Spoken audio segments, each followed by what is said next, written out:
After exercise 10C, our next topic is types of sets. So, first is finite set.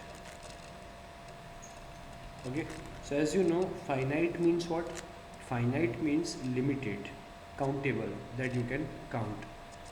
Okay, so that is your finite set. For example, I am having set A equals to question I'm having natural numbers between 5 and 10. So natural numbers between 5 and 10 are 6, 7, 8 and 9. So as you can see, only 4 elements, 4 members you are having. So this is your finite set. Now second one is infinite. Infinite is opposite to finite. Infinite means what? Uncountable. For example, the same question we are having here, natural number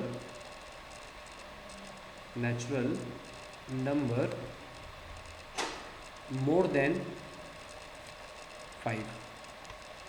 So as you know, natural numbers more than 5 means what?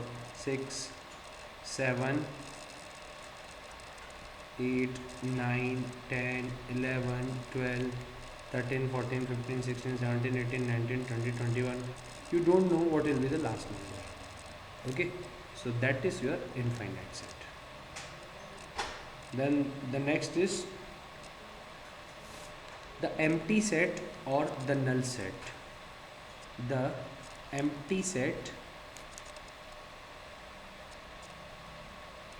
or the null set. The empty set or the null set. Empty or null, both are same. You can call empty or null anyone.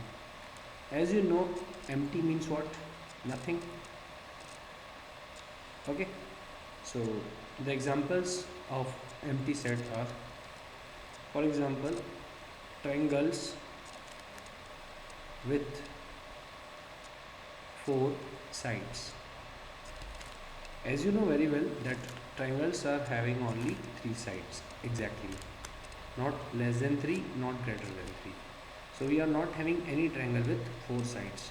So this is your empty set. So you can write this. For example, A is given triangle with 4 sides. So you will write A equals to this one, curly brackets without any value. This represents empty set. You can write this 2 brackets, curly brackets, or simply you can write phi. This is phi. Okay. Then next one is equal sets. 2 sets are said to be equal sets if they are having same elements and same number of elements. For example, set P equals to 1, 2, 3, 4 and set Q equals to first 4 natural numbers. So as you know very well, natural numbers are starting from 1. So 1, 2, 3, 4. First 4, that's why 1, 2, 3, 4. Now set P 1, 2, 3, 4, set Q 1, 2, 3, 4. So set P and set Q are said to be equal sets. So you can write set P equals to set Q. For the equal set, the condition is compulsory that you should have same elements and same number of elements. Clear? Then equivalent set.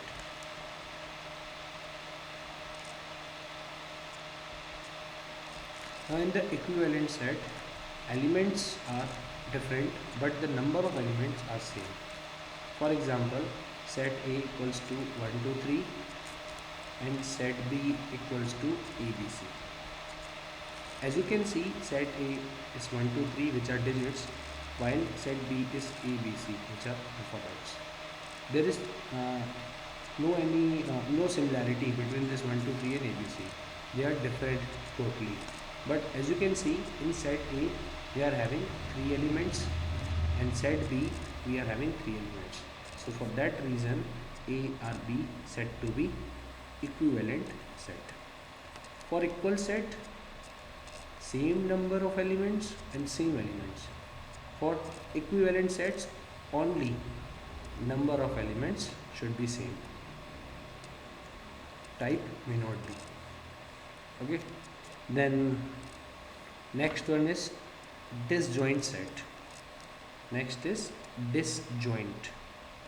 As its name suggests, disjoint. Disjoint means what? Different one.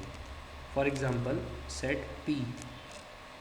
You can write any set Z equals to 1, 2, 3, and set X equals to 4, 5, 6.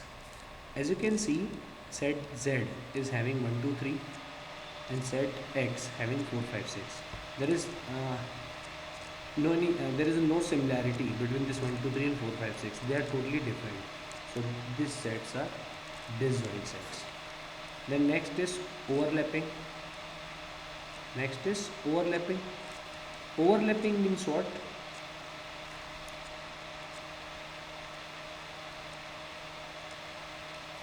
Overlapping means they are having common elements. For example, set A equals to 1, 2, 3, 4, 5.